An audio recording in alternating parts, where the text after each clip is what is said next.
Oh gosh, is the sound not on? No, that was such a good intro. Obviously, I can hear you, so I didn't even think about it.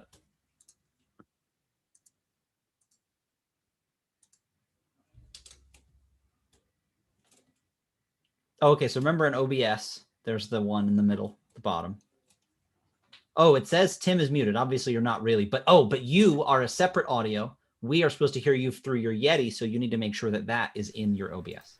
Can So you everybody hear can me hear now? me. Can you hear me now? It's Oh, actually we'll a have to find bummer. out. Yeah, It's I a guess bummer I can play the because video. OBS is Yeah, we can hear you now. okay, you can? Yeah. I Okay. heard it in the video.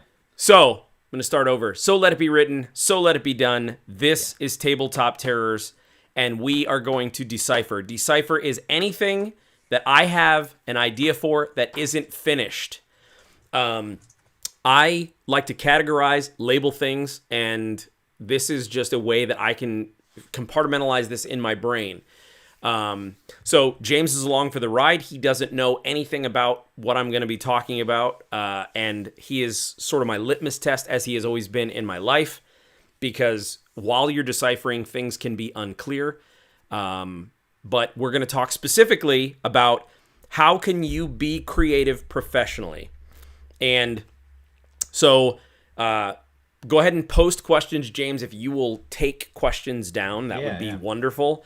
The first part of this stream is going to be me talking. It's going to be a lot less Q&A, but I will make sure that there's time at the end of the stream for Q&A. So the first thing that you need to do if you want to be a creative person professionally, and this was an exercise that was very painful for me post Dead Man's Guide to Dragon Grin, is you need to audit your time. So this is the first thing you need. You need to do this, and I'm going to explain to you how to do this. Get Post-it notes or index cards. You get one index card or Post-it note for every hour of the day. You have to write what you do every hour of the day. If you need to, either get a multicolor, so a separate color Post-it note if you need a 30-minute block, or rip the postcard or the note card in half. I said postcard. I meant to say index card. Rip the index card in half. And you have to use postcards. You can, if should you have a relative that has been traveling enough to send you enough postcards to do this. But what I have found is that most creatives that aren't creative professionally spend much of their disposable time thinking about being creative and not being creative. And this is I'm telling you, I did this and it helped me. I'm not going to do this on the stream, but I'm going to explain to you how to do it. And I'm going to explain to you why you need to do this. The way that you spend your time is not the way that you perceive to spend your time. And so you have to be detailed in this. You have to be detailed. You can't just put work. Even go down to the details of how you spend your time at work. So if you spend I imagine it's like calorie counting. Exactly. If you don't count all of them, it's not going to work. Exactly. You're going to end up with not the right count at the end. And you have to be specific. You can't be like, oh, okay, I'll work for 8 hours a day. I'm telling you that you will benefit. You will benefit from this in your personal life and your work life. So if you spend an hour a day going through emails, you need to write emails/work. If you spend 2 hours a day taking customer service calls, if you do spend 6 hours a day taking customer service calls, if that's your job, or if you are, whatever your role is, it will help you. But aside from the work portion, what you're going to do, and you have to be honest. If you're not honest, you're robbing yourself. If you spend 2 hours a day on Facebook, you put 2 hours a day on Facebook. If you spend 4 hours a day playing NBA 2K, 21, whatever, you have to write that down, because this is a finite amount of time. So what you will find is, and don't fib about how much you sleep. If you sleep 6 hours, you take 24 is the amount of hours that everybody has in every day. Subtract the average amount that you sleep. So if you sleep an average of 8 hours, choose the average. If you got up one time at 6 a.m. to be creative, You're not allowed to be like, well, that's kind. I mean, I'll do that. You have to audit what you're doing right now. If you roll out of bed at 8 o'clock because you got to be you got to be at work at 8:30, you have to calculate that.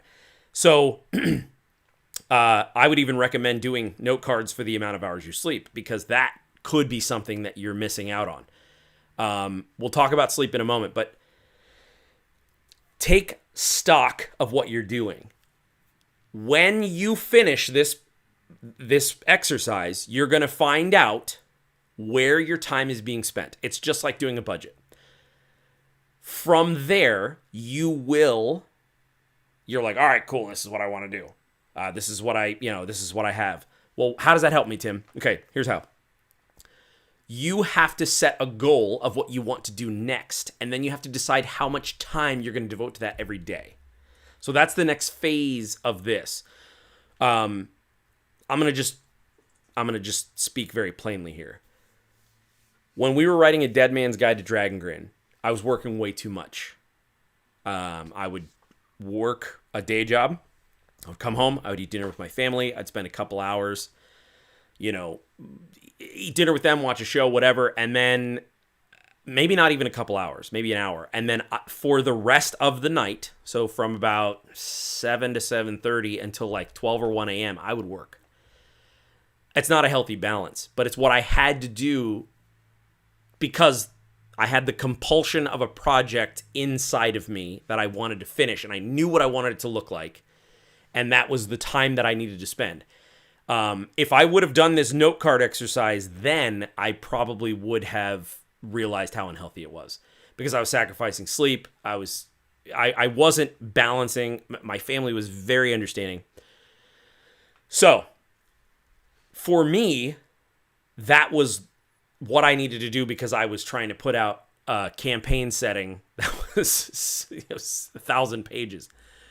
For you, you have to decide what you want to do. And I'm going to talk about that. That's the next phase. But the first thing you need to do is audit your time. So again, just to recap, you're going to take note cards or Post-it notes, or you can do an Excel spreadsheet, whatever you want to do. You have 24 of them. Subtract the amount that you sleep on average, and then honestly audit what you're doing with your time. Should you do this for like 7 days? Or, no. You know what I mean? Like, is it like one day? Like, nope. what? It's 1 day, because the truth is... So like your working day, your normal working day is what you should do. Okay. Because there are going to be anomalies. There are going to be birthday parties, and there are going to be things that come up. But and in my opinion, and if you think I'm wrong, put it in the comments. In my opinion, it washes out that someone is going to do the same thing most of the time. Yeah, right, exactly. Those birthdays and things are the exception for sure. Oh, I'm going to go see a movie. I'm going to do... Yeah. Right. Those things happen. Those are exceptions. But the truth is, if I had a temp pad from a popular television show, I could probably say, oh, look, on average, this person does this every day. They do this every day. They do this. If I took it over 30 days, you're going to have similar behaviors. And also, the reason why you don't want to do that is because there's a certain level of granularity. Like abstractness. Yes. Yeah. Oh, okay. Yeah. Abstract You're trying to abstract your one normal kind of day. Exactly. So that, like you said, it's then what you can do is you can project, okay, well, if I work this amount of time every day, I should be able to get this amount of things that, and you don't have that otherwise. Or like you said, it's worse. You have an idea of how much you're going to work, and you way overestimate what you can get done, because you're like, yeah, I'm going to spend 7 hours a day working. And then if you don't spend 7 hours a day every day, suddenly you're not done, Exactly. So yeah, you have to know how much time you're actually spending. Right. And the idea is that if you don't know, if you're like, wow, I don't know, then track it. You have an opportunity right now. I would only do work days to start with, because most people, I think it's healthy to have a weekend, and that's a whole other conversation I'm not going to jump into right away. But before I forget, I want to talk about sleep. Do not sacrifice sleep if you can, because that is something that I did, and it doesn't work. There's a measure of output, and if you are lacking sleep, Yes, you might be awake more hours, but it's going to take you more time to do what you would have done if you were rested. In some cases, you might have to get up an hour early or stay up an hour later. That is okay. What I'm saying is I'm not suggesting you sleep 4 hours. You have to get rest or you will not be a functional person, whatever that is for you. Everyone's different. Some people need 8 hours. Some people need 10. Some people can get by on 6. But don't cut it down to 5 because I got to get this thing done. I think if we're being honest, we could easily cut some other recreational activities. So that would be my advice. Cut a recreational activity before you cut sleep. Exactly. Cutting sleep is so counterintuitive, right? Everything you said is just like you think you're doing a good thing. And because you're planning, again, your normal expectations, I'm not very good at getting up, early. So I'm like, if I planned now that, every day I'm going to wake up at 5, I'm like, I'm just setting myself up for failure because not only am I not getting enough sleep, it's never going to happen. Yeah, and it is not sustainable. So you might be able to, do it for 3-4 days, but then how much is your body going to say, hey, you need to catch up? So then exactly, you it's oversleep. Cumulative too. Correct. Yeah, right. Exactly. You're going to find it somewhere. Exactly. So you're like, all right, what do I do? Well, I'm telling you, and I'll end this section of the stream. You have to take an honest audit of what you're doing with your time. As I mentioned, for me, in Florida, there are trees in medians in the highway. To make these trees grow straight, they sometimes have to bend them one way or bend them another, because the tree naturally wants to grow a certain way. This is how I felt about a DMG. I grew in one direction. I was working constantly. I was working weekends, I was working nights, and so when a DMG was finished, Dead Man's Guide to Dragongrin, and when it went to the printer, it started being printed and delivered, it was difficult. The tree was already bent this way, and I felt like, I need something to do. Slowly, I had to go hard in the other direction, and that's what they do to straighten these trees out. If it's bent to one direction, they pull very hard with these ropes, these wires, and then over time, with that tension on it, the tree grows straight. For me, I had to become normal again. I had to get comfortable with relaxing. And so I find myself today in a spot where I feel like I found a balance. I was working way too much. There was a period where I didn't work at all on purpose to try to regain some sense of family life and catch up on like 2 years of television that I missed. So if you are in that place, if you are maybe the other side, if you are working way too little, maybe you do need a little bit of that same way that we pull these trees in Florida. Maybe you do need to say, okay, hey, for a week or for a month, I'm going to work for 2 hours a day because I've been watching Netflix 4 or 5 hours a day. Yeah. Right? So you might need to correct really hard. But what we're looking for is balance, because if you are going to be creative for a living, you have to make it sustainable. You are your product. You are the only person that can output what you output. So any questions or comments about auditing your time, James? To me, this is the number one thing that people need to start with to start the path to being creative professionally. Yeah, I don't think really any questions. I think it's worth talking about. You were saying professionally, and it sounds like sort of as your day job, but I feel like many people, it's a little more relatable just to at least say what they're really doing is they might be looking at a weekend or an evening, that they're working.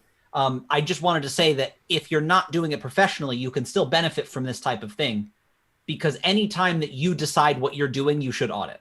If you feel like, I don't have enough time to go to the gym, I don't have enough time to work on creative stuff, I don't have enough time to learn the piano, you should audit your time, because you simply don't have the authority to say those statements before you audit your time. So I just wanted to point out that we are saying it very specific for your use case, but it is still beneficial to anybody that to do this, hey, have the 24 hours, because if 4, 6, 8 of those hours are you went to work, it is okay to put worked at the pizza place, right? Yeah. Because if you can't work on creative stuff there. But the exercise is still totally valid. I just wanted to point that out. Yeah, That absolutely. even if it's not your day job. Kind of. Yep. No, I completely agree. And I'm specifically talking, and again, that was the point of this stream. For me, I'm trying to be creative full time. That's my goal. Yeah. I'm at a place, I'm going to be 40 in several months. And I realize that I have a lot of ideas. I have a lot of things that are kicking around in my brain. And I don't think I'm going to die anytime soon. But I also don't want to reach 50 and be in the same place because I didn't take active steps toward the goals that I want. Yeah, right. You know? You can always put it off. Yeah, I mean, that's honestly, I think that's most creatives is Yeah. you have these ideas and it can be real easy to get punch drunk on the like thinking about your cool stuff you want to do. The older you get though, the more the hard realities set in and they become fantasy.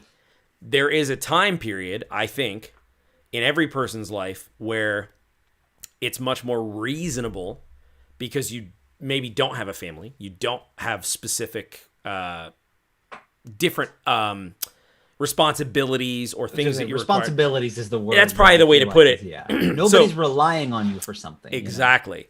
And I think, I mean, Ricky Gervais is a great example. Very late in his life, he got famous for The Office in the UK, and then that became The Office in America, and now he is very wealthy and he's a superstar. So you can do that.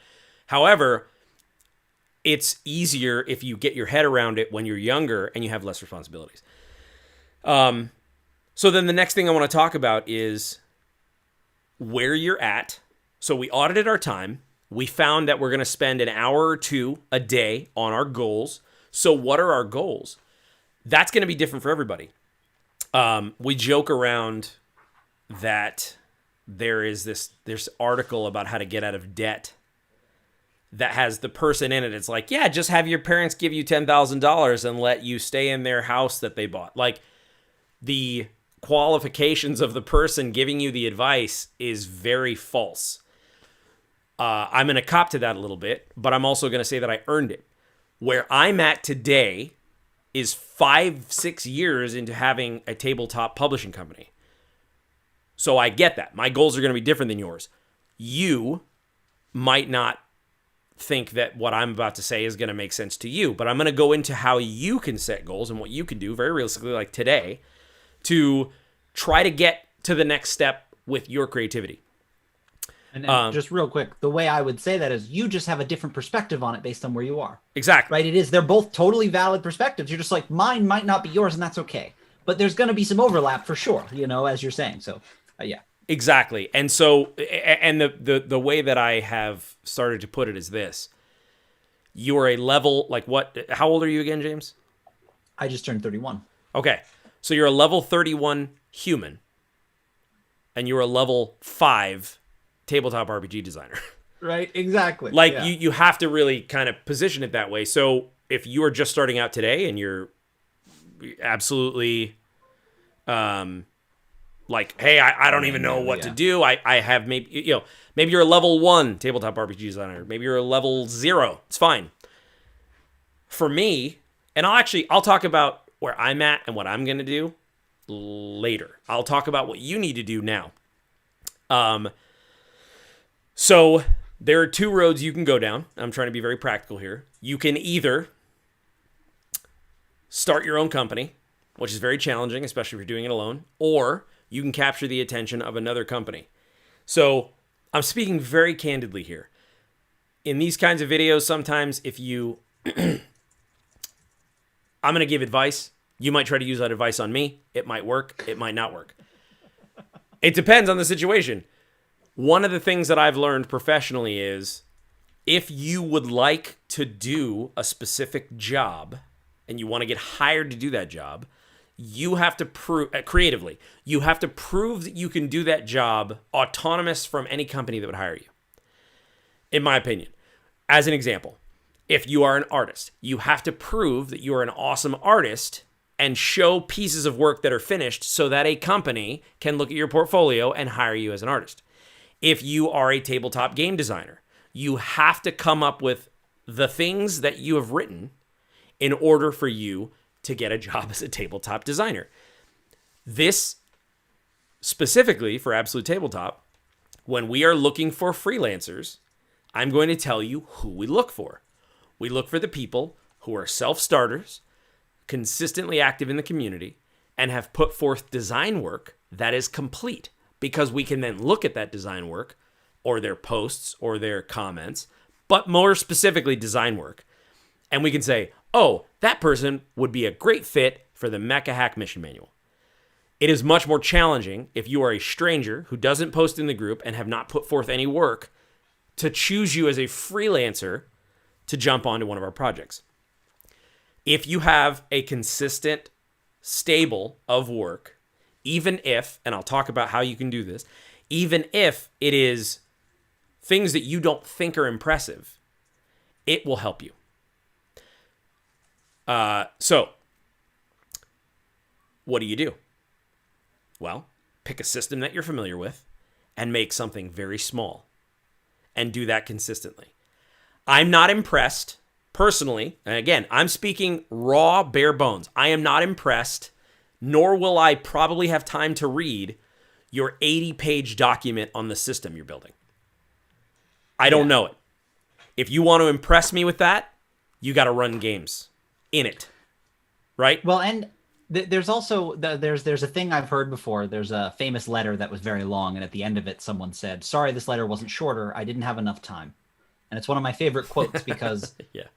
I would rather see your little elegant thing, because you can almost hide a lot in this big 80-page or 800-page or whatever book. You know what I mean? Like, it's harder for me to judge that system at a glance. It might be the best thing ever, right? You know, but it's like, but in a sense, to see your smaller thing is to go, oh, I see what you did. I don't know. It is a very different thing. It is. And I also wanted to point out that, like, what you were saying, to put it a different way about freelancers, is that's how we find most freelancers. We see something and said, oh, who did that? Yep. Right? Like, that's just how it works if you think about it. That's how it has to work, you know? So if you do stuff, people will see it and they will be able to make that judgment. Oh, who is that? Who did that? I want to do that, you know? It's the only way it works. Exactly. And so I'm just trying to be very practical. 5th edition is a system that's been around now for 7 years. It doesn't seem like that, right? But when you say, I know that it came, I bought the starter kit the day my daughter was born and she just turned 7. So, right. So yeah, you're like, we're that's how I track how old, right? That. Yeah. So what can you do? Well, I'm going to give you again some practical advice. Write a background. Well, every background's been done. Yeah, it has, but not your version of it. Yeah. Right. So yeah, I understand that you're thinking, well, I have to come up with the most unique, different, never before seen background. Well, I'm sure it's been done somehow, some way. There are a ton of backgrounds in A Dead Man's Guide to Dragongrin. I'm very proud of them. Yeah, maybe they're peripheral to some other backgrounds. Maybe they're similar to others, but no one wrote it the way that I and the other writers wrote it. So what's your background of a street performer? And don't feel like you have to reinvent all the mechanics. It has to be a practical, usable background that I'll go, oh, that's cool. Yeah, I'll use that in my game. Or I'll let players use that in my game. Exactly. It's almost like a relatively low stakes thing to get in on, because the other thing you're describing is there's so many you can see that you can compare to, you know what I mean? You can see so easily how to do that because of how many exist. I would even do exactly what you're saying. Take one that exists and go, I'm going to rewrite the descriptions for all of these. Precisely. Even that, you know, is is going to get, because before you know it, it'll be so different than whatever you started with. You'll change the name and it'll be unrecognizable. Exactly. Know? And in fact, you just, I was just going to say, I'll give you 2 things that you can do today to start catching the attention of other freelancers. Take a race and a sub race. Copy and paste from whatever, from D&D Beyond, type it out from the book, and just change the pluses, change the lore. That's an easy, low-hanging fruit. This is what you can do to prove that you understand how to do it. That's what we're looking for in a freelancer. Somebody who says, I'm going to take my disposable time and I'm going to work on a new race. Hey, that dwarf has been done before. It doesn't matter. not by you, not with your name attached to it. Exactly. And not seen by the people that you're going to show it to, right? Yours lives in a totally different bubble almost, than this other one that might be very similar. But it's just like, it is so unique, it's so your own. And don't be afraid of less. Hey, I did a background. It's done. It's PDF. That's all. Okay, great. That's done. That's finished work. I can look at your portfolio and I can see, oh, I kind of like how you approach that. Oh, that's interesting. You don't have to come up with a new subsystem. You don't have to come up with a bunch of rules. Find something in 5e you're familiar with. Make a spell. One spell. And make sure that it matches, it lines up. Is it going to be the same as some other spells in the book? Maybe. Don't be afraid of that. Oh, that's a lot like this spell. Who cares? Yours is going to be a little different, and that's fine, because you know what it proves to me? It proves to me that you understand how to write a spell. You understand how to write the range. You understand how to include verbal, somatic, and different components. You understand how other spells work. Well, Tim, I don't know enough about spells to write one. Okay. Then you're not ready. Yeah, read the spells then, right? Start, exactly. You have homework. Yeah. So this is for if you're on the starting line, the start playing more games or start reading the spells, or learn the way that I learned when D&D was not 5th edition, when it was, D&D Next. Start homebrewing what's out. Take what they did and just do your own. Again, I'm in zero capacity am I suggesting plagiarism, but take a spell from D&D Beyond, which I think are public facing. If not, sign up for an account, spend $4 a month. Grab a spell, copy it, paste it into a Word document or Google Drive, and then change it. Do that 5 times, and you will start to understand how spells work. You'll start to understand, you'll start to see patterns. Change that, make it your own 5 spells, and now you have a portfolio. Exactly. Plagiarism is knowingly publishing somebody else's thing, right? Don't do that. But this is just taking taking it and changing it out. I've heard this tip for so many things, and I do think sometimes people are afraid even to just start from their favorite one. And it's like, no, just what would you do differently? And then show somebody. Don't sell it, but go, oh, what if this is how Witchbolt worked instead? Yeah. That's okay. You know what I mean? But it's that don't worry about whether or not you're publishing it right now, and that makes it okay to just, rework something that exists. Yeah. And it'll also give you the momentum. So you'll start, it will get you started in a place where you feel like you don't know where to start. And exactly. That's sometimes that is, you're like, oh, well, I could do a level 7 spell. Oh, what if this? What if that? What if this? The moment you're asking those questions, you're in the right spot. Exactly. So this is how you can get started. Then, once you have some work, a body of work, this is, again, I'm talking to you all. Cold email is something you can do. You find out the contact at a company, and you just say, hi, my name's Tim. I am a game designer, and I wanted to see if you had any work available. It's totally cool if you don't have anything right now. That kind of thing is important to put in there so you don't seem needy. But if you do have anything in the future, I'd love to work for you. I can't tell you how valuable those kinds of emails are. Because until you say that, the game company doesn't know you're interested in being a designer. Again, I'm giving you this advice. I'm not promising you it's going to work if you do that to Absolute Tabletop, but I'm not saying it won't either. Because what are we going to look at? Are you posting in the community regularly? And it's going to be different for every company. Don't stalk people. There's a balance. But if you cold email and say, hey, I'm interested in being a game designer. Here's some samples of my work in the future. It's totally cool if you're not hiring anybody right now, but in the future, if you think of anything. Well, let's say that the 4 of us are having here at Absolute Tabletop, we're having a meeting. Pool party. We're having a pool party. We're saying, hey, we're working on this new project. We're looking at doing some stretch goals that maybe might be some freelancers. Oh, we had that person email us looking for freelance work. Let's see if they're available to write this 500 words. And is that going to pay your bills? No. But it's one more thing for your resume. This is a long journey. I'm a level 5, 6, or 7, depending on what you're looking at, YouTube, Absolute Tabletop, or D&D player, person who has been doing this for a long time. So that is how you do things from where you're at. It is a slow gradual process. You will probably eventually, if you do this long enough, you will get lucky. But you have to put yourself in a spot to get lucky. So here's what I mean. I could have never planned in 5,000 years that the dad of one of our members was going to make one of the best RPGs that's been released in the last 20 years. Right? So Sean Tompkin is Matt Click's dad. He released Ironsworn. Who knew? But if we weren't a company, if we weren't putting in the work, if we weren't in a position where we had done what we had done, put out 20 plus books, he also would have put it out without ever mentioning it to us. I would not have had access to work on that project. I put myself in a position to get lucky. You will have a version of that if you have enough of a body of work. There will be someone or something that comes along because you put in the work that says, hey, you're the person, and then you'll level up. Yeah, and that's the thing. So we, in the context of video games, sometimes when I would play with Barker and Cassie, he'll say that luck is the residue of skill, right? Especially when you hit a good shot, you know, in that case. But it's the same, where it's like we can call it luck and we can say we got lucky, but it's almost, it's being in the right place at the right time, in air quotes. But what that really meant was you're steeping yourself in what you want to do.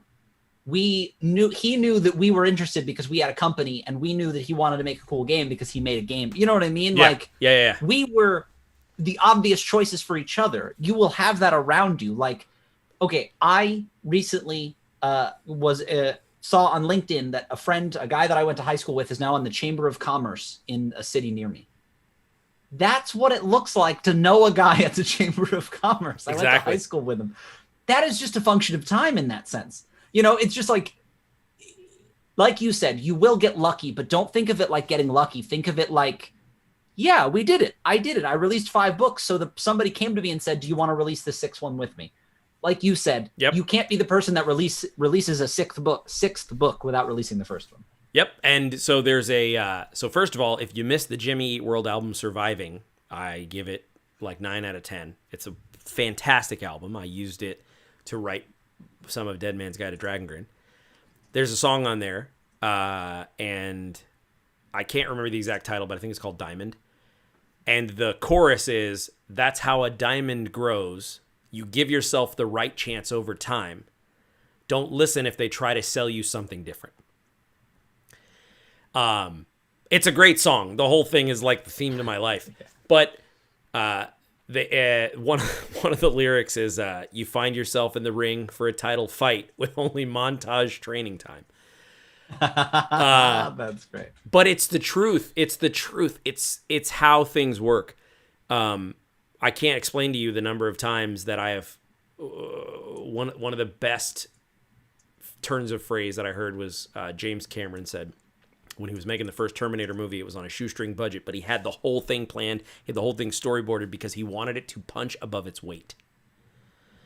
And that is the story of my life, is trying to punch above my weight.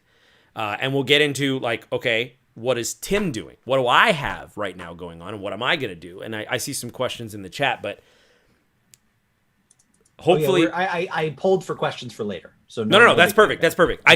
What I'm saying is I see some questions related to like, hey, oh, gotcha. Okay, what are you going to do, Tim? And I'm going to get into that. I wanted to specifically say, so that kind of recaps, and I'll do a very high level. If you want to be creative professionally, and by professionally, eventually it can grow into full time. But what I mean is it's a hobby until you get paid for it. So if you want to get paid, then you have to prove that you are able to do the work by doing it for yourself for free to start with. That's how you get better. The first PDF we ever made was called Tieflings of Dragongrin. The rules were wrong. It wasn't 5e fully compatible. It doesn't matter. We finished it and we put it out and said, hey, here's a PDF. Guess what? We make books. And that was back before it was even Absolute Tabletop. It was Tabletop Terror. That was before we made books. It was before we made books. You know why? Because I didn't care. James didn't care. We said, hey, this is it. Boom, here you go. People said, hey, what about these rules and what about that? Is it a good book? It's a finished book. And by doing that, it was like, oh, maybe we can do this. Oh, let's do a book about traps. And there were a ton of constraints. I contacted an artist and said, hey, I'll give you a percentage of the book if I can use some of your art. Yeah, okay, sounds good. That's why the book is the Trapsmiths of Dragon Grin, because I had to base it around people because that artist's work was all people. I didn't have the money to pay for somebody to draw me traps. So I worked with what I had to make the book that I could at that time, which was, oh, we're going to base it around people. I still put traps in there, but all the art were the Trapsmiths.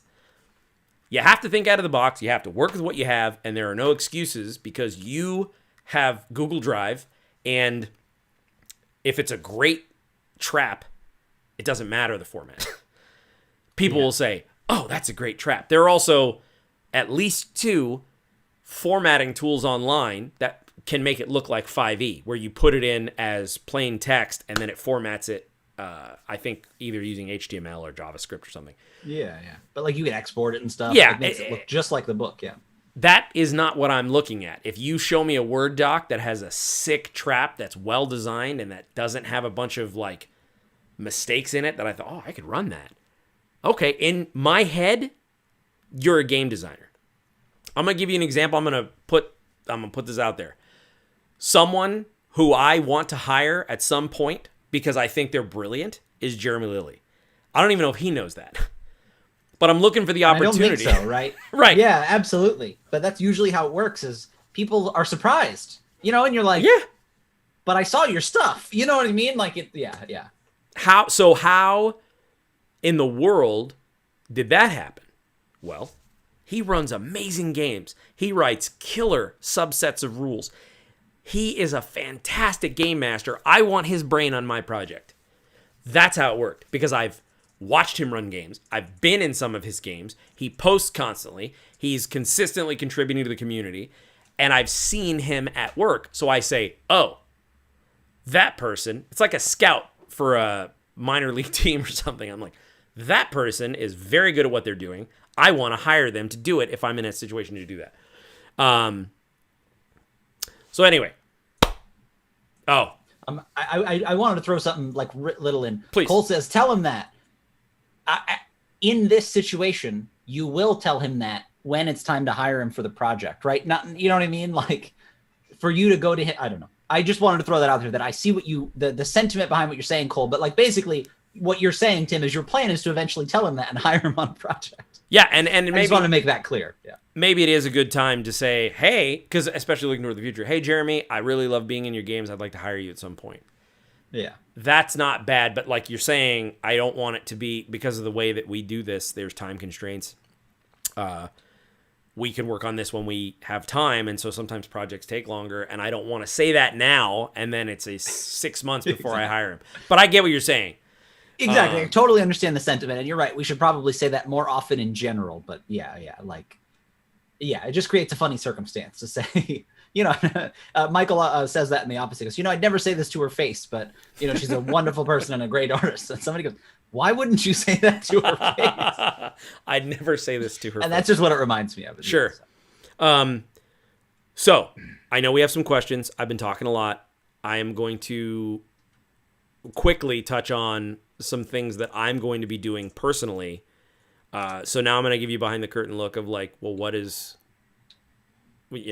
can I do to become more of a paid creative? For Tim, I'm in a very unique spot. So I'm not going to go too deeply into this because it's the $10,000 in the parents' house where I have absolute tabletop. So I'll just edit that and truncate it by saying my goal is to make more people aware of our products because I think they're good products. I'm very proud of them. And I think that not enough people know about the books that we're already putting out. And I think we could sell a lot more. That's on us. We're so busy working that and making the next thing that once it's done, we kind of don't. Yeah. We're not marketers. We're RPG designers. I mean, as silly as that sounds. So for me, the goal in the last half of this year is to try to make more people aware of our products. I will probably do a separate stream where I go through point by point on my different goals because they have changed.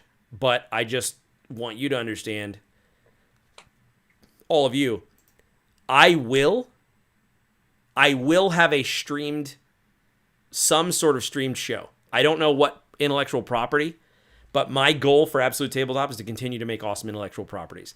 I don't know if it's going to be a cartoon. I don't know if it's going to be a live action show. But between Dragongrin, Harbinger, Ankea, and Gloam, these worlds that I'm very proud of that are fleshed out in terms of lore, mark this down. I know I've said it before, but I'll say it again. We're in the era of the content wars. Everybody's looking, Netflix, Amazon, Disney Plus, everybody's looking for that awesome IP, intellectual property, that they can flesh out and make the next big hit. And I think that's what my goal is behind the scenes, high level. I just want to keep making intellectual property so that when someone does discover one of our books and they go, wow, is there more of this? The answer is yes. Yeah. I would like to do some questions, if you have any, James. Yeah. So I was just going to go from the top. We had a couple, and some of these may have been ones you addressed, I guess. But Sure. Cole asked, I know that Tim's rebooting his creative process after a soul-sucking period. What's the plan for that? I'm also trying to rebuild my creative muscles, and I want to steal his ideas. So just as equally, that could be, if you're not going into your plans now, what are some things that somebody could use that have helped you sort of as you're easing back into it? Yeah. So the first thing that I'll say, and we did a video about this that hasn't been posted yet, but there is a season sometimes in your life where you can't create because it's too much. You're going in the negative in terms of what you have to put forth personally.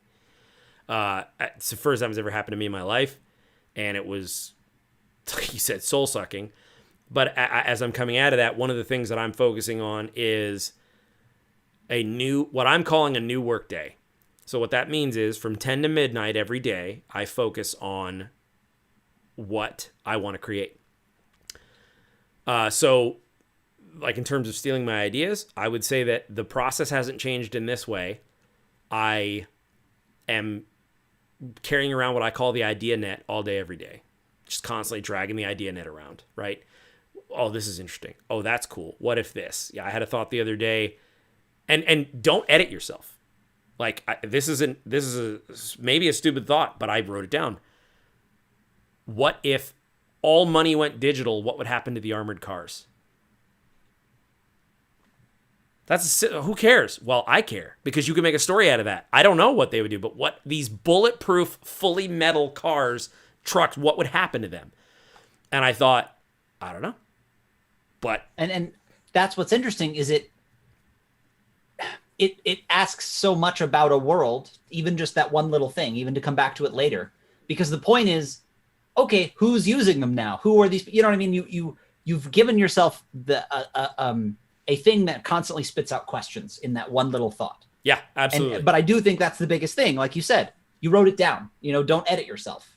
You got to write it down. It's. I've definitely lost some ideas that I thought about later and was like, oh man, I wish I wrote that down. Right. And it tells you both that you should write them all down and that they're essentially endless. They are. And the thing that I was going to mention too is that I am no longer editing myself, because I understand now that I'm to the place professionally and creatively where I can make anything cool. Mm-hmm. I'll just change it. I'll just change anything that's not cool. I'll change it. And that's okay, because the other thing, and it was really interesting, the path that I took on this, and Cole, I hope you adopt this, is that everything is valuable and everything can be cool and everything can be unique. And it was in our Patreon, which I've done a terrible job of plugging.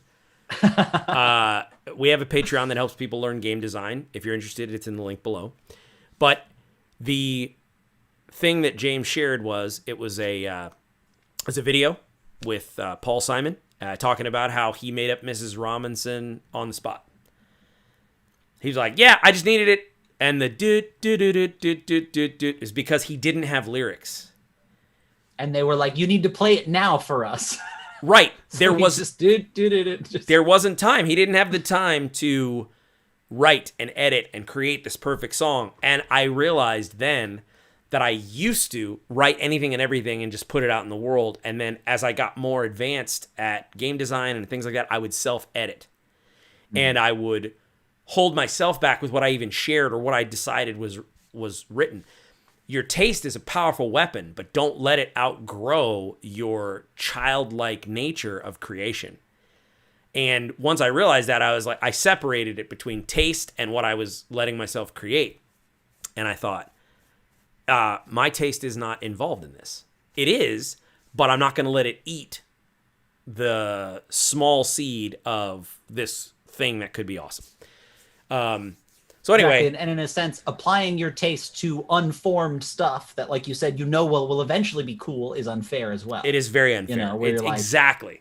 you're like, we'll judge it later. We'll make sure that it meets the taste eventually, but we need to get the idea down now. Yeah, exactly. And it's not fair to judge the trick while the magician is practicing it. That's a really good one. Exactly. Right. So we see the trick when the magician's practiced it 1,000 times in private. I realize, hey, I need to practice this 1,000 times in private. Yeah. You know? So, but also not Exactly. be afraid, just be totally fearless in terms of what I'm okay with sharing. I don't care if people think it's a stupid idea. I'm like, hey, all the armored cars in the world, there's no longer paper money. Well, did you think about this? What about this? That doesn't make sense. Yeah, I don't care. I mean, I think Because about that literally- later. Exactly. You can solve all of those problems. Well, what would these people do? Well, they're not a part of the story. Well, what would these people do? Well, they have phones because money. You know what I mean? Like Yeah. to build the world, you have the power. Basically, what you're saying is I stopping myself because of what others might say. Yep. You know, and you're like, that's what you should do, because when you show it to them, they'll say something, and you probably showed it to somebody that, you know, has input that you trust. Right. Exactly. And being able to show something in its infancy to people like you and the people in the AbTab group, maybe they'll point out stuff that I didn't think of or help me along, but I'm not self-editing. That's really kind of the headline. Yeah. So hopefully, Cole, that helps. That's kind of a meandering long answer, but the answer is set dedicated time, 30 minutes to an hour, to create, and then just create. And if you do that 5 days a week, you will have a Google Drive full of great ideas. And then when you need one, you go to the shelf that has all your ideas on it. You pull out the core of one that is closest to what you need, and then you rework it to what it needs to be now. That's how I would handle it. But you have to write it down. That's the big thing. I've heard, it's funny, I've heard this tip a lot of different ways. It's the difference between regular people and comedians is that comedians write it down. Yeah. In a sense, the difference between hobbyists and professionals is professionals write it down. You could have the best game design idea ever, but if you don't write it down and refine it, it will disappear. It's not even that it's worthless. It will just be gone at some point. It will won't come disappear. back. Yep. I think that there are more questions. I don't know if you jotted any other. Yeah, there were a couple more. Okay, yeah. The XP Guild asks, getting back to being a creative, are you also returning to running games? Yes. So one of the things that I'll be doing starting in August is I've promised people a Dragon Grin campaign, and I've got maybe 100 people interested, and then I disappeared. Now this is the second time I've done that, and I am gonna start running games, probably weekly. So yes, if you are in the Living Dragon Grin campaign or have posted interest to that, I am definitely going to start running that again. Now that I am in a place creatively, to not even creatively, mentally, and with the amount of time in my schedule, I was working like 70, 80 hours a week. There was not even time to spend with my family, so it didn't feel right playing games, you know. But yes. Yeah, the answer is exactly. yes. It changes your whole perception. Yeah, but yeah, right. Yes, you want to run games. This one is a bit more complicated, but I think there's plenty we can say about it. Corey asks, how do you hold your team members to the same accountability as you and keep each other grinding away? Yeah, that's you can't. You have to have, you can't. My biggest problem They have to, yeah. growing up was that I latched on to people that I was friends with who weren't as passionate and driven as me. and I would always be the one pushing. You can't. Yeah. You have to find other new people. Right, yeah. That sounds terrible. The truth is too, though, is that you can maybe compartmentalize those people into different areas.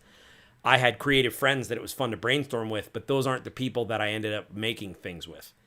Yeah. So you can, I'm not saying ditch your friends, and you can talk to, again, like just keeping it so raw. I have tried to do a podcast or a show or a video with the four brothers of us, of my three brothers, for 10 years. And it's not as important to all of them as it is to me. So we can't get all of us in the same place. Now, I do have an idea to try it again with Zoom. But the point is, as much as I wanted the Brothers Carney to be a podcast, I think it would be hilarious. I think it would be a lot of fun. But I couldn't. I can't make them want to do it. Exactly, and it's just there's never enough time. We do Tabletop Terrors now every other Sunday, just about for 3 hours. And I was thinking about that, where it's like we have set that time aside, and for years that is probably the longest standing appointment that I've had. Yeah, and in my opinion, I don't really do well with things like that. But Tabletop Terrors is like it exists, and we've done so many things simply because I said, well, 3 hours, here we go. You know what I mean? We're going to do that every time. If you do that with anything, even if you hate that thing, I'm not suggesting you do, but even if you hate that thing and do it for 3 hours once, twice a week, you'll be good at that thing after 5 years, or you'll have something to show for it at least. But yeah, like you said, finding other people that have the same level of dedication to you is important. Right. I've even heard the quote, "You are what you consistently do."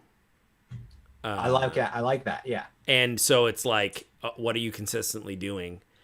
And that goes back to the very beginning of the stream, which is like, take an audit of your time. You're a Netflix binge watcher. Right. Like, you just got to be honest with yourself. Yeah. I'm a social media junkie. Both of those things are not true of me. But yeah, right. But look at your screen time app. You're like, oh yeah. Exactly. And so you are what you consistently do. Hey, Jeremy's here. I just want to say again, because I don't know that you'll ever go back and watch the full stream. Maybe you would have, but we were talking in the beginning of the stream about like, how do you become creative professionally? Let's be creative for a living. And I used you as an example of someone that we will definitely hire in the future, because you consistently put out awesome things yourself. I've seen your qualifications as a player, myself in your game as you game master, and I've seen what you put out in terms of like rules and like other things like that. So I just wanted to say that because you are an example, flagship example of how to just be yourself, run games, put out cool content, and then get noticed by others because you're doing so. So I just wanted to say that again. I mentioned it earlier in the stream, but do we have any other questions? There was one more question. Sure. The XP Guild asks how, as a creative, you can get others interested and excited about your product / games, etc. It seems often our work gets lost in the noise. I know it takes time, but I'm curious on your thoughts. Yeah. So this is tough. The answer is going to seem counterintuitive, but it also can't be fake, what I'm suggesting. Like, in my opinion, it is a transactional. I'm being very candid. I'm being very open. I don't want this to sound yucky. If you show interest in other people's stuff, they will show interest in yours. You can't just go rolling in there asking for people to look at your things. When was the last time you commented on someone else's thing? Genuinely. You took 5, 10, 15 minutes to read over what they posted and commented back. The way that we built Absolute Tabletop is that we were, there was another Facebook group, and I know for sure I was so active in that group. I volunteered for things. I helped with a convention, roped James into it. We helped build a website. We helped and all that was for free. I didn't get paid for any of that stuff, but I did it happily and it was genuine. when you start doing that, people are like, oh, that's the guy that helped with the convention. Oh, that's the guy that answered my post. Oh, that's the guy. And then over time,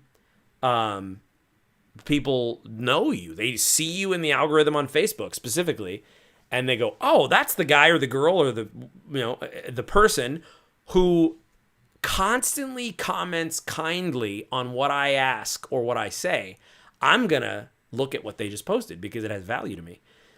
That's the answer. And I'm giving you ground level information now. Meaning that's not how we have to do it now. Now we have Kickstarter, we have a Facebook group, we have marketing opportunities. But when we were starting out, you have to genuinely be the person that takes that time, 15, 30 minutes a day, to be active and be kind and answer. And it's just like getting to know someone. Oh, hey, that's a great. I know someone. I'm gonna. Hey, how are you? Does that make sense? Yeah, and I think that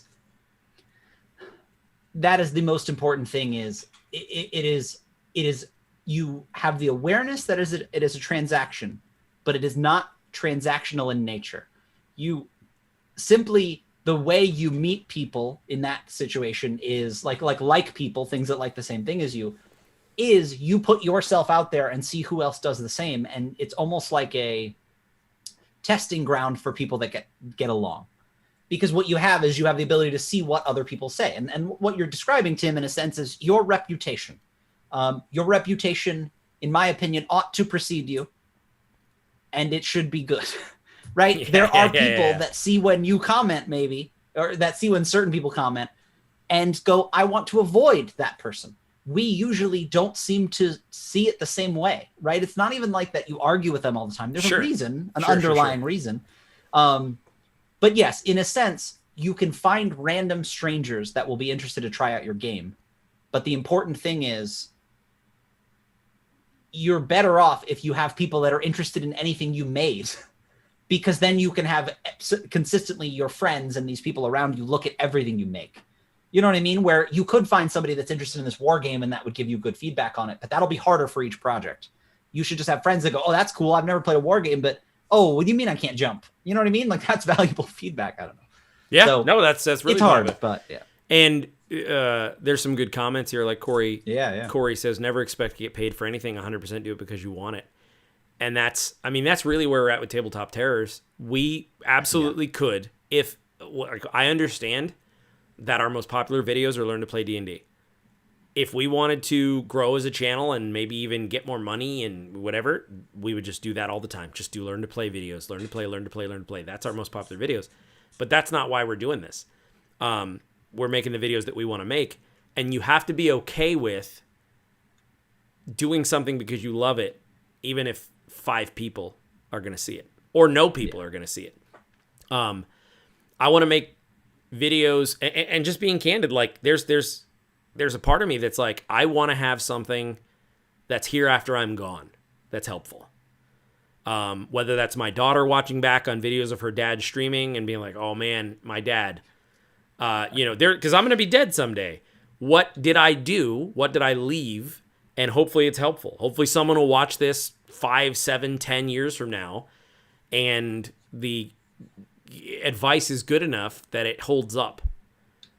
We'll be on Math Book 5.0 by then. I don't know, whatever the new social media is. Oh yeah, Math Book. Yeah, society took a weird turn. Right? I'm like, holy cow. Yeah. See, even that begs so many questions. Math Book, this guy. Right. That's the thing. So silly as it sounds, I wouldn't have maybe said that comment a couple months ago because I'm like, that doesn't make sense. But now I'm more like, hey, I made that crazy comment. Let's make it make sense. So, and can I tell you, this is really interesting because I've been talking to Cassie about this recently. There's this thing where if you say what everybody knows or say anything relatable, that is in a sense a joke if you say it with the cadence of a joke. So I told her, I said, don't, and it's basically not editing yourself, but I said, don't worry about what you're saying, whether or not it's clever. The things that make the most people laugh that I say, and this kills me, are the things that I think the least about. the things that go in, like the input. My mom said Doritos the other day, but she said do-ritos. Like she just kind of put a weird emphasis on it. And I said, more like don't Ritos, kind of under my breath. And just, that was just the thing that everybody needed to hear apparently. But it was a thing that I was going to not say because I'm like, what is that even? Like, what is it was my question. But it was the thing that made my mom and a few other people just like, they lost it. I'm like, wow, you never know. You never know. You don't know what your best idea is, you know? Well, and that's, to give another example of that, if you've ever heard the song Sail by AWOL Nation, the vocals on that are famously like one take because the lead singer was like, this isn't going to be our single, so it doesn't matter. Surprise, surprise. And some might argue that not spending the time on it they would have if they thought of that differently would have produced a different song. Oh, yeah. Right? I would argue. There's just so much to say about that, but I'm like, to me, it's just, you almost have to not worry about it. You have to go, no, I'm going to put what I think goes out there. And sometimes, you know, it'll be my Terminator. I don't know. I don't know. Yeah. And you can't plan your Terminator, you know? To make it more of a point, that song has been streamed 615 million times, where their next most popular song as an artist has been streamed almost 50 million times. Yeah. Orders of magnitude. 615 million times. And they were like, yeah, it's just, whatever. Cole says, now that's my family vocabulary. Don't Ritos. I love Doritos. Cool Ranch Dorito there. And so we'll do, I know if you have other questions, I was going to say, if you have other questions, please ask. I know we're reaching about an hour. James, let me know if you want to.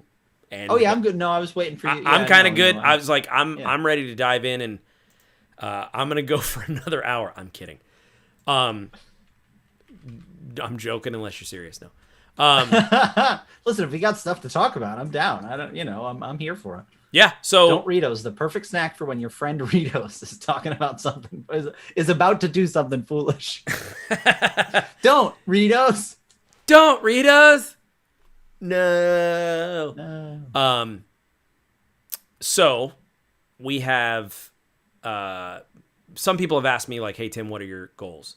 And we have done, I've done in the past, I have done some goals, spreadsheets, and, for the sake of not messing this up, I'm not going to do a screen share. Oh yeah. Gotcha. But I have a spreadsheet that I have used previously, and people have asked me, Tim, what are you going to do? How are you going to use your time? And the way that I do things is that I have a goal, and then under that goal, I write the next thing or two that I can do for that goal. For example, I pulled up the ones that I made for 2021. These are on our Patreon. If you're interested, you can kind of go through, and I'll probably do another patron video for this. Basically, I put up there super heroic. And then under super heroic, there are two boxes in a spreadsheet. One of them says, create one superpower based on the character playtest. And then the next one says format the new rules so they're easier to read. I do this for everything. So I have on here everything from tabletop terrors all the way to a stream television show. So I write all my goals, and then I write the next thing I can do to achieve that goal.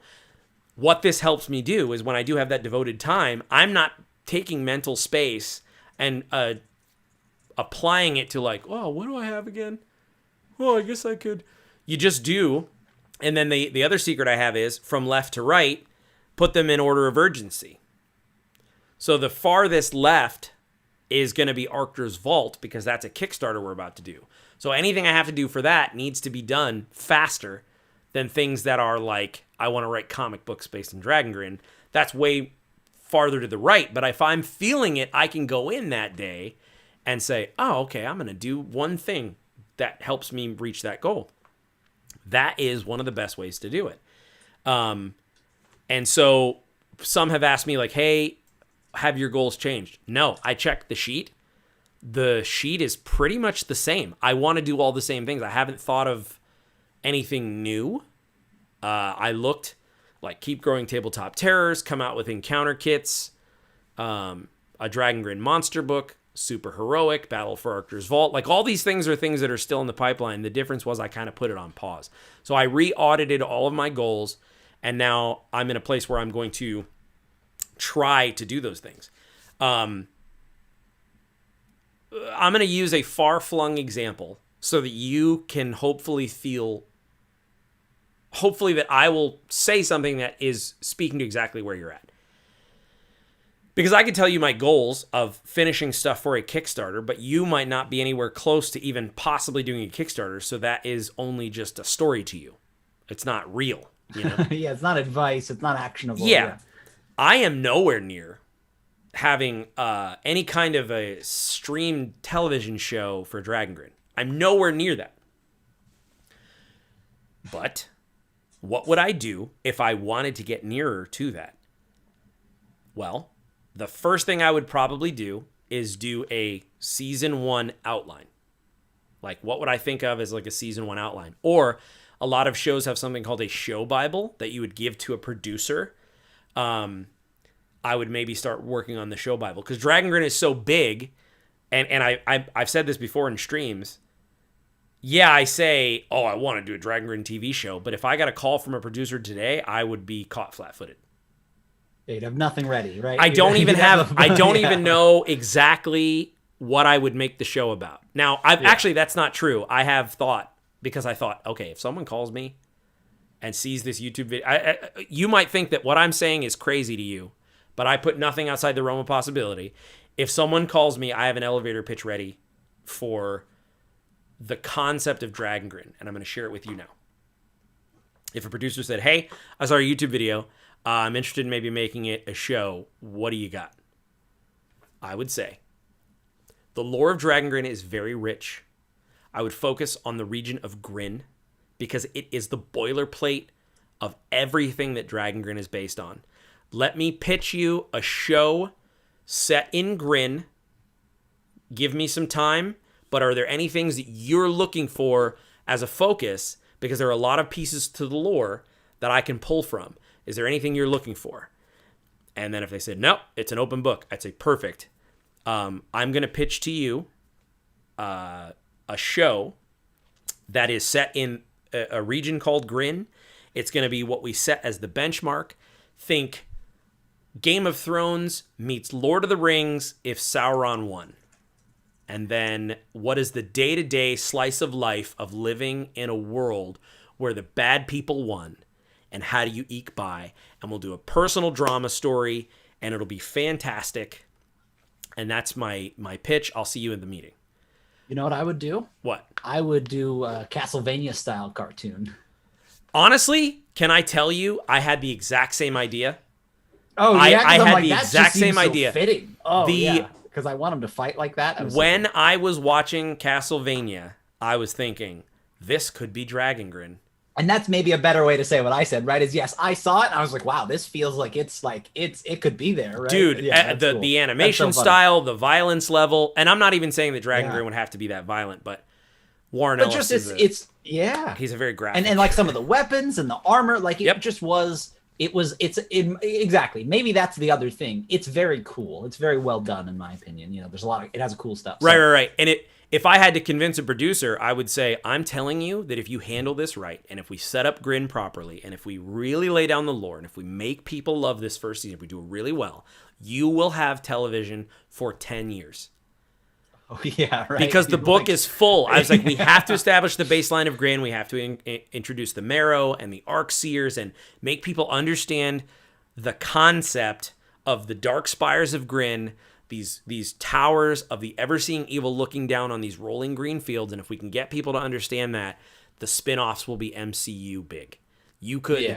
There are arcs for days. There are franchises, movies. There's so much, but we need to get people to understand Grin. They have to understand the bad people have won, and then we make it a human drama. Like the way that Walking Dead kicked off so well was that it was not about zombies. It was about people, and there were zombies in it. I would say no. Exactly. This is People this is a people story. I would focus on family. I would focus on relationships in a morally gray world, and just make it so that people love the characters, and also you get awesome marrow, and you get amazing arc seers, and you get these really cool, well-designed intellectual property pieces. You have your dismembered lord. You have all this stuff, but from there, and then boom, and that's how I would pitch it. So I got that much ready because I thought, okay, and that was on my list. Like, what? It was funny because on the goal list, it was if a network asks you for a 1-paragraph pitch of the show, what would it be? What's the pitch? Right. Yeah. And that would be my pitch. It would be like you say, Netflix Castlevania meets Lord of the Rings if Sauron meets Game of Thrones intrigue meets Lord of the Rings if Sauron won. Animated. Green light me, give me an art director. Yeah. So, yeah. So that's where I'm at. Matthew Helmage says 1 year for each domain of Ash seems like not enough. I'm telling you, man,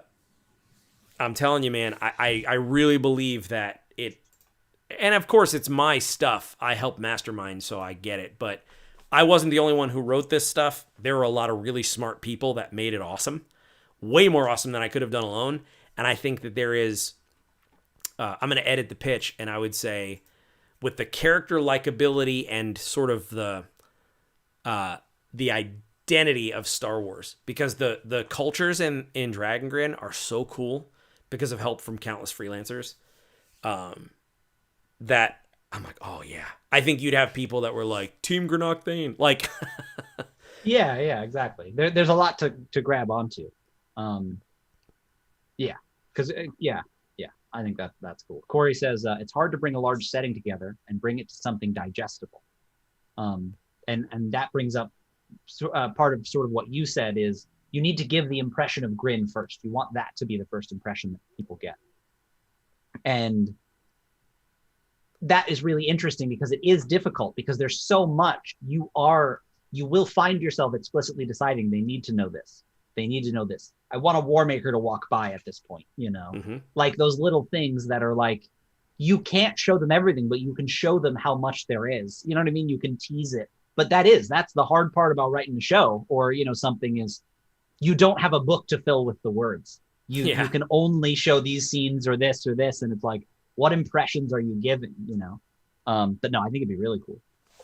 Yeah, and to speak to that, Corey, it is hard to bring a large setting together and bring it to something digestible. That's why I think the MCU did it so perfectly, because they made it span years. They were not in a rush. And I think that's the way to do it. I think that the compulsion is to want to share your whole world with everyone. Yes, as quickly as possible. Hey, let me tell you about Dragon Grin. It's crazy. I think that people enjoy and digest much more if you scale it way back and just say, hey, there is a setting where evil has won and there is one law. There's one law in the whole realm. Honor the sovereign. Wow. Well, what does that mean? What do people do? How do they do it? Do they work? Oh, let me tell you more about that. Let me show you a story of how people have to work because of something called the 10th. What's the 10th? Oh, every month you have to bring 10% of everything you've done to this big bad. And if you don't, you're in trouble. What happens if you don't? Now I have this person totally engaged. If I had to, again, that's probably what I would do if I had to break down Dragon Grin. I would start with that. Okay, regular person, and they can't pay their 10th. That was the thought I had. I haven't really worked it out fully. Regular person, they have a family, they don't have their 10th. Yeah, that's exactly. It. And it's like you said, it's a slice of life. It's not, there's not a monster coming to kill them. Who do they talk to fix it, right? Yep. What do they do? What does that look like? What are they going to find? Oh, yeah. All of those things are just going to show you Dragon Grin so much. Yep, and I had this vision that a person comes up. There's a everyday dad just doing whatever, like working on the farmstead, and a person comes up and says, basically, hey, I'm coming here dressed like this because I'm going to be here in a week dressed differently.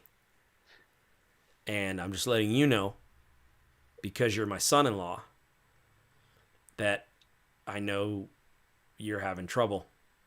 And I don't want my daughter and your kids to be affected by this. So, basically get together your 10th. And when they walk away, you would see that they probably have like Marrow short sword in the front of their wagon or something. Basically, this person's father-in-law is a Marrow. And I thought that is such an interesting story to me, where this person has to come and collect the 10th. They know it's their son-in-law, and they know that their daughter. So now this person has to make the choice.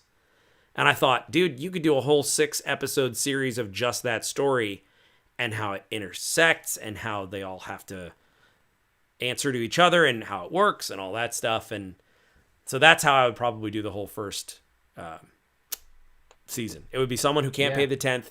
Their father-in-law is some sort of Marrow, maybe a mid-level.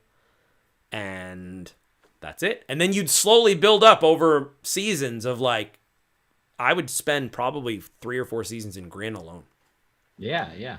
So. And that's the thing, especially like that, the idea that all the people they interact with, the people that they come across, they meet a Drogus dwarf and they help them this, and then you get, that little bit, oh, who is that? You know what I mean? Like it's almost, you can make it an intersection of everything centered around paying the 10th, and you will be able to tell so many stories that way and show so many different things. Yeah, I think that's really awesome. Yeah, now, I mean, you're giving me some ideas of like actually the 6-episode arc, which is like, I'm just spitballing, but like each episode I'm like, let's not be shy to brainstorm. Yeah. Well, no, each episode starts out with the person's point of view.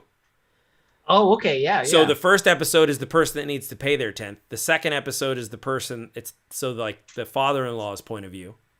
Mm-hmm. Right, exactly, like the pressure put on him to collect it. And you see like, and when I say point of view, I mean the story continues, but like I think slice of life, either flashbacks a la Lost, or just seeing a little, you follow them, and where does he go, and who does he talk about? I just had to go talk to my son-in-law, and I can't say this to the wrong person, and like you see the ramifications of the last events through the eyes of this new person. Yeah, exactly. This person likely in Grin, right? Each new person probably was like mean or did something that you don't agree with that made you feel for your other character, but then this story kind of makes you now see their perspective more. Oh, they had to, put the screws to their son-in-law because of this, and then that person had to do that because, it's just like this chain. Yeah. Yeah, very cool. No, I think that's awesome. Yeah, and Cole says I'd watch that. Awesome. Well, and so someone says it's Dave, the story guide, says it's taken me a long time to not explosive vomit lore on players. Went from large binders for players to read to what I'm doing now. My experience is the same, and I've learned that if you focus on one small facet that's interesting, the players will ask you questions. If you focus on telling them everything, it's a lore dump. If I say, all right, players, evil has won, and you have to come up with 10% of your earnings in a week, go. They're going to say, well, wait, what do I do for a living? I don't know. Let's talk about it. They're going to start asking me questions. But if I hand them, okay, here are all the backgrounds, choose a background, and here's Dragon Grin, here's the chapter on the 10th, all this other stuff, they don't need to know that. I need to know that. But if I just say, hey, you owe 10% of everything you've come up with, they'd be like, what? Well, what about this? Exactly. They then should ask you, how do I get more money? Okay, well, you have this. You can make this decision. It's like that. Yeah. Yeah, and so I've learned with kind of deconstructing and looking back some of my favorite shows, they don't rush to tell me things. It's very much like making a meal out of it. Like, this season. Many of my favorite shows, yeah. Where it's like, this season of Peaky Blinders is about one little thing, and it just extrapolates from there. And that mentality is like, that's actually how you make a TV show or a cinematic universe that can last for 20 years. because you don't try to make the Avengers your first movie. Exactly. And in a sense, what we've seen is you simply can't. You have to, and I'm going to say this in a weird way, abide by the rules if you want it to be that good. Because yes, the moment you start trying to cram too much in there, we begin to lose something. Mm-hmm. But when you give it the space it needs, right? You're saying make a meal out of it. And I do agree with that phrasing, but even better, it's like, no, they gave it the room to breathe that it needed, because they didn't, at no point did I feel like they strung me along too much, right? There was enough tension and we didn't lose it at any point. It was like, yeah, it's just, they did it, right? They did the right amount. And so in that sense, it's like, you have to not be afraid to focus on it. Yes, you're not getting to tell them about the 10th, but they still need to know more about this, you know? Yep, absolutely. And that's, yeah, so that's it. I mean, I think I actually now have, and I've just, why 6 episodes? Well, to start with, first of all, just being practical, I could probably get a real budget for 6 episodes before I go to 24. The other thing is, drawing again from some of my favorite shows that I've watched on streaming services, you have zero fluff. I don't have to come up with a certain number of episodes to appease advertisers. I can come up with 6 or 7 really good episodes that are awesome, and people will come back. So exactly. Yeah, it's so different now in that case. Yep. Where it's like you have fewer constraints. Yeah, so I think that would be really cool. I also have some other things that I don't want to reveal because they're like plot twists that I don't. Yeah. But there are some things where there are other facets of the world that I would reveal, like Lightfall and stuff like that. But just very, very, just ease it in. But now I think I have a 6-episode arc. So we'll end the stream by saying this: knowing nothing else, what do you think a good cliffhanger would be for the 6th episode of that show? That would be like, what? And I don't want it to be, I want it to be fulfilling enough that it's not like, will they get their 10th? Like, yeah. So if we can talk real quick about, there are a few different things people do, but what it sounds like you're describing is, and I don't know, in my opinion, this is what happens in a lot of shows. You spend the whole season talking about this one thing, right? It's all about this one thing. What was it? The aliens are coming back from the homeworld, right? We've been sent away. We're on a remote mission. The boss is coming back, right? Sure. You set up this thing that's going to happen the whole time. And what happens is it does happen in the last episode. And the cliffhanger is you basically let it happen and a tiny bit. The boss shows up and he's not who you expected, right? It's almost like you subvert what you were setting up. And then that person, and then the cliffhanger is, oh, wait, if they're the boss now, what does that mean? You know, it's almost like a sneaky cliffhanger. I don't know. That is one of my favorites because, like you said, if you stop before they pay the 10th, and that it's going to feel unsatisfying. Right. And one of the things that I've learned too is that as people as humans who are kind don't make good writers. You have to put on your writer brain because you don't want your characters to, but what I've learned is the most fascinating stories is that something like this happens. In episode 5, they finally managed to pull together their 10th by hook and crook and all these other things.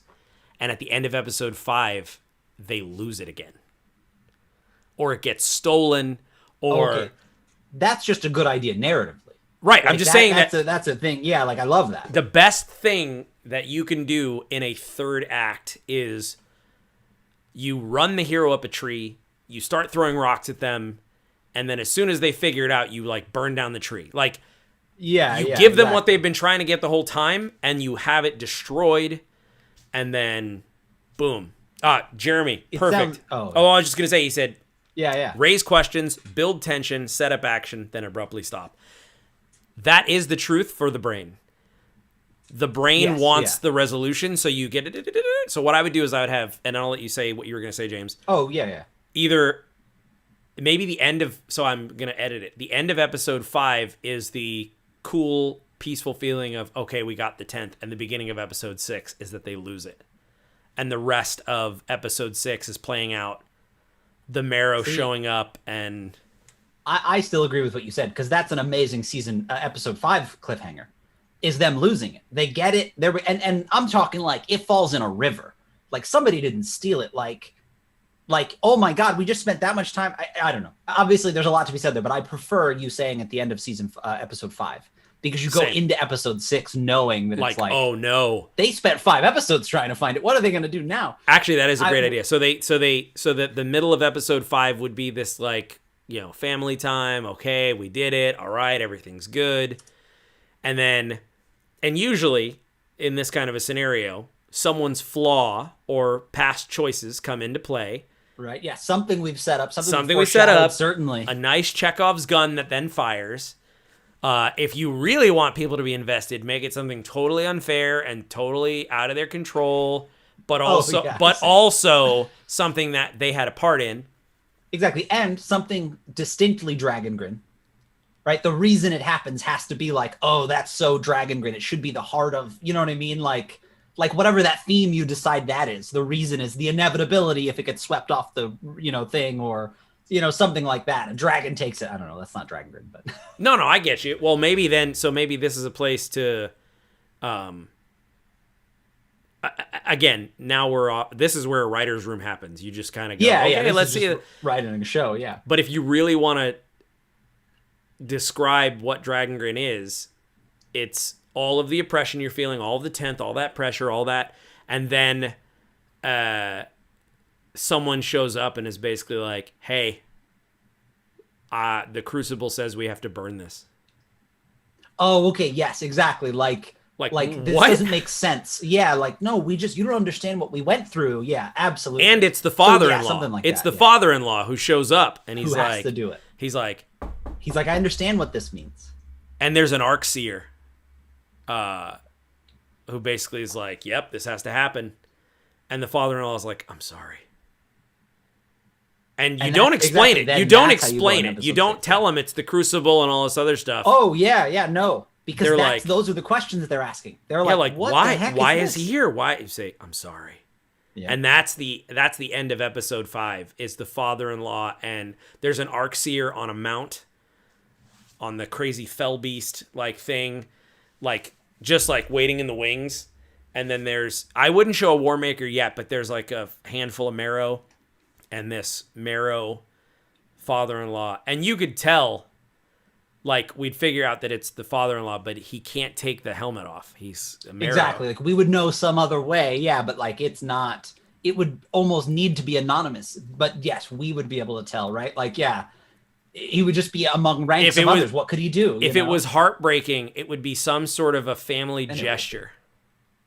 Yeah. Okay. Oh. Like, you know what I mean? Like the equivalent of like showing a peace sign. Yeah. Something exactly. that you foreshadowed earlier. That is their family thing that they do. Okay. I had an idea and I don't know how to fit it because I do love that. But what if, right? And I don't know if we're going with that. They're burning these valuables, right? Maybe there's like a signet ring or something. And I imagine that, I don't know, maybe the Arcseer wouldn't let him. I like to imagine that the Marrows would loot it and that the one that was their family member would take something specific, you know, try to get it back, like almost a little. Sure. That would be the thing that showed them. Well, but then I'm like, I don't know. I think it's important that it's destroyed to show I agree. needless. Like, I don't think it should be, and the bad. Wouldn't let them take anything. Nope. It's because that this needs to be burned. This needs to be burned. So, no, I like that. So you see these.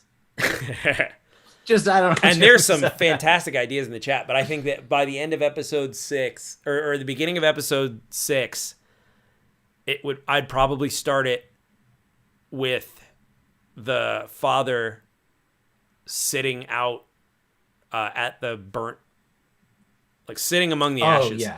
Yeah. It's dawn, and the person's sitting among the ashes, and they're like, and then they have to do something. So there's some ideas in the chat, like they become a Marrow, like, and that is not a bad idea. I probably wouldn't let that happen so soon because I want it to seem like, what are they gonna do? Yeah. Because that's the major thing. The other thing, and I think you and I are very much on this page, but it would be so non-fantasy, like what you're imagining. Like you said, more Game of Thrones, where nothing that crazy would happen. These are normal people. This is normal stuff. You know what I mean? Like the Dismembered Lord isn't necessarily showing up or anything crazy happening. It's like these are just average Joes, you know. That's the hack. The hack to making an amazing television show is that it has to stand alone by itself. It has to be a perfect story outside of any of the lore. And if you can pull that off and then you add that layer of the lore on top of it, you have yourself what I think is a very unique show that people fall in love with. Yeah. Because they're interested in the lore. They're interested in that stuff. So anyway, I think that I have an idea for the arc, for a 6-episode arc of a first season of a Dragon Grin TV show after this. Peace out, Corey, after this stream. Yeah. No, that's awesome. It's funny. The thing I was going to say is that thing you described, I love the way you described it. Basically, throw stuff at the hero, and as soon as they're getting the hang of it, pull the rug out from under them. That happens a lot in Trailer Park Boys. And I love that show, interestingly, because of its narrative structures more than only the Cole says write it down. She's right. But it's on video, so that's okay. It's different. More than the I am going to write exactly what happens. Yeah, right. And there's an outline. Yeah, quick before you forget it. But the idea is that Trailer Park Boys is this crazy story about people that live in a trailer park, and they're always like growing drugs and selling stuff and doing illegal stuff. But what's fun about it is it's almost like there are rules about what the different people can do. Some characters, no matter what, will always mess up. Some will, no matter what, always like convince somebody of something. It creates just an interesting ecosystem because so often an episode ends where everything went as badly as it could. Yeah. Based on what the previous few episodes suggested. And the next episode, they're just on to something else. But they had to deal with the fallout, but it's like, it's more slice of life. I don't know. That style of storytelling gives you so much leeway to kind of do whatever you want. Yeah, and you have the ability then to lean on, like, it could take place in World War II Poland. Yeah, right? Exactly. But just some of the players are different. Yes, right? But you have the cool look of the Marrow, like, whoa, who are those? What is that? The Arcseer, like, what is this? This is crazy. And I would go full Dark Souls on it where you wouldn't explain anything. And especially because there's a book, right? The first thing people would do is go buy the book if they wanted to know the answers. And then there'd be forums online of, well, what's different between the show and the RPG? Like, just taking that to its natural extreme, like, because that's what I did. A show came out and I'm like, oh, there's a book. I want to read that. That's going to take forever, sure. Like that sort of thing. Jeremy says your setting needs to be the flavor of how, when, where things happen, not the what. That's and so I think good. that is a great sort of rule to follow. Because yes, if you have to explain your lore so that it makes sense, you might be doing something wrong. Yeah, no, I love it. And that's the thing is, like, I people said, there were some who said, hey, the Dragon Grin book is really good, but it's very long. And I thought, that's okay. There are a few reasons. You can't please everyone. Well, no, and the truth of it is, too, this was not the intent going in, but I had a thought after the fact, and I thought, one of the core points of the book was to make it so that you could make it your own. And by virtue of its size, if someone chose to try to memorize it all, they could. But it's much more challenging for someone to say, no, that's not how Dragon Grin is, because it's so big. That is very true. There is certainly not a challenge to anybody, right? Somebody could, but I agree with you, like, less so than smaller things. Like, you kind of can't know it all, and because it's choose your own adventure. Yeah, mine's different, Yeah, and I just like, I exactly. And so, anyway, if there are any final questions, I think we take maybe one more, and then we'll wrap it up. But thank you for tuning into this pool party stream. Decipher is just, like I said, anything that isn't finished. I'm just going to use this phrase as a catch-all. It also might be prep tools. It might be whatever. It's just things to help me and you be more creative and finish the things that you start. We're finishers. That's really the difference between a creative and a thinker. We're finishers. So what is James drinking? It's bog water. No, it's coffee. Cassie sneakily came in and handed me coffee from off screen. It's iced coffee. She puts in a big cup. It's great. That's fantastic.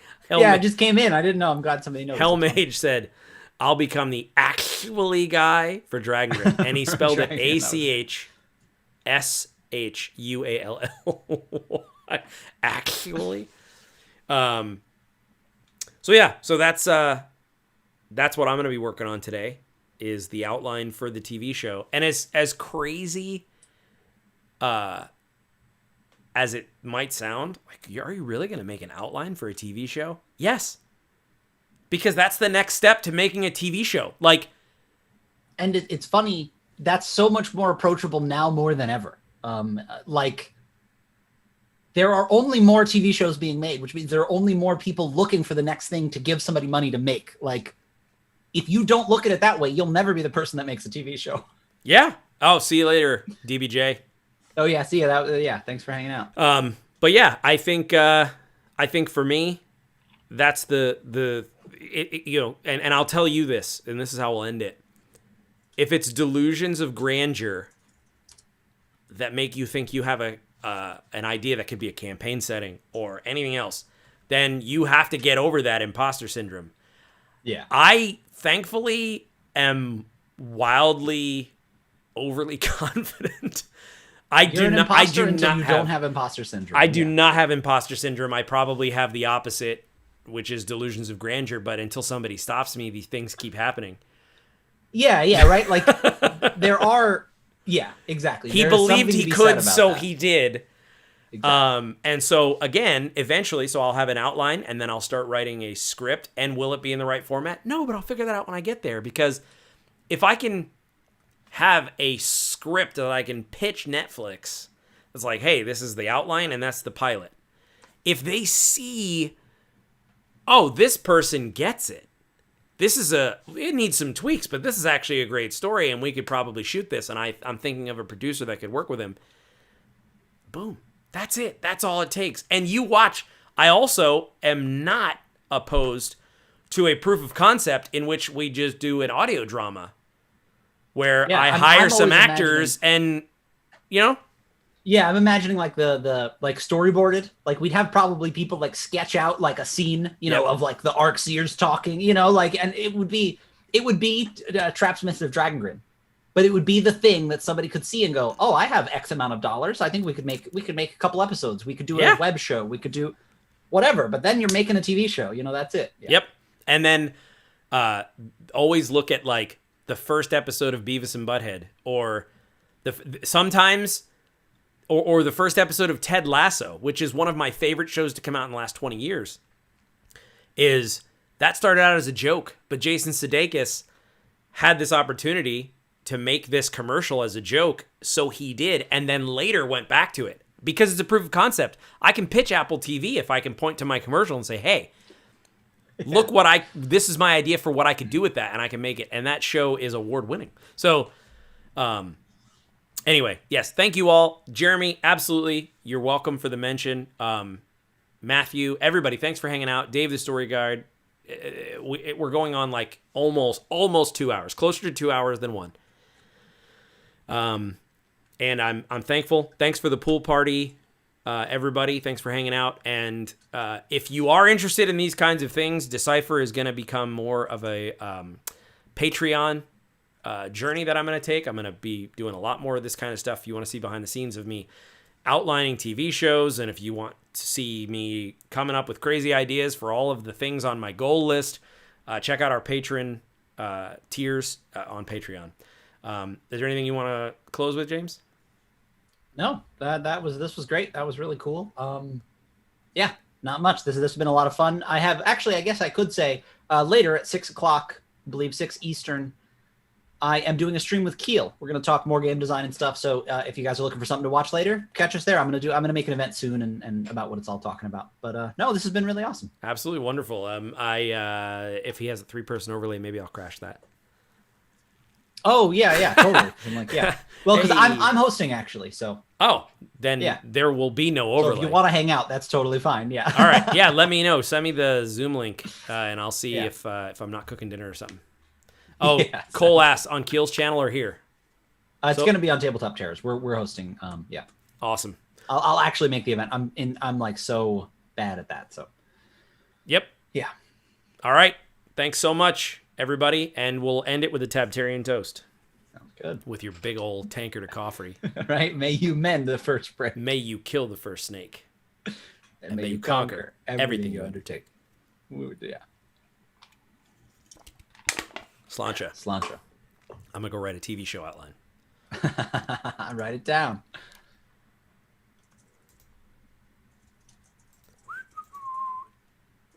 Ending the stream. Ending the stream.